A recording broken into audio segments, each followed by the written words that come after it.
খবরদার বাড়াবাড়ি করবে না। 12 কোটিতে গাছের গোড়া ধরে নাড়া যাবে, মামু বাড়ি দিল্লি গিয়ে পড়বে। লাফালাফি বেশি করবা না। 12 কোটিতে গাছের গোড়া আসতে নাড়া দেবে, মামু বাড়ি দিল্লি গিয়ে পড়বা। এমন সময় আসবে পালাবার জন্য ইন্দুরের গর্ত খুঁজে পাবে না। কথা বলেন ঠিক কিনা?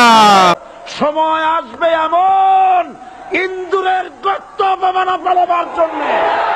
খবরদার বাড়াবাড়ি করবে না। 12 কোটিতে গাছের গোড়া ধরে নাড়া যাবে, মামু বাড়ি দিল্লি গিয়ে পড়বে। আমাদের পূর্বপুরুষে কথা বলেছে কিনা? বলে জোরে বলেন, বলেছে কিনা? সে পূর্বপুরুষদের কথা তাদের একটু ভালো লাগে নাই।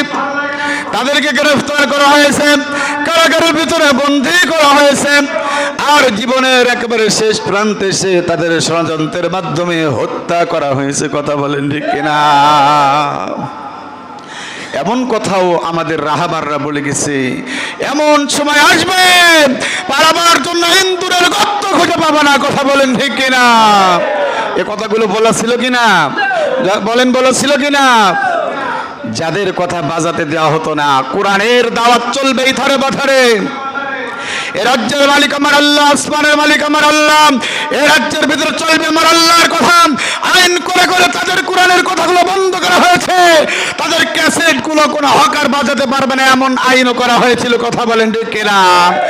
আজ তাদের কথা চলছে, তোমাদের কথা বন্ধ হয়ে গেছে। কথা বলেন, কত সত্য না মিথ্যা? সাজনাবাসী, জোরে বলেন সাজনাবাসী।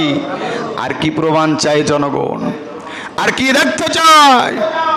এখনো সময় আছে, ফিরে আসো, কোরআনের সুশীতল ছায়াপথে ফিরে আসো। নিজের জীবনটা বদলে নাও, পরকালকে সুন্দর করে নাও। দুনিয়াতে দুনিয়া মাঝরাতুল আখিরা, এই দুনিয়া থেকে তোমার আখিরাতের পুঁজি জোগাড় করতে হবে। মরার পরে আর পুঁজি জোগাড় করার সময় থাকবে নাও। অনেকে বলি নাই।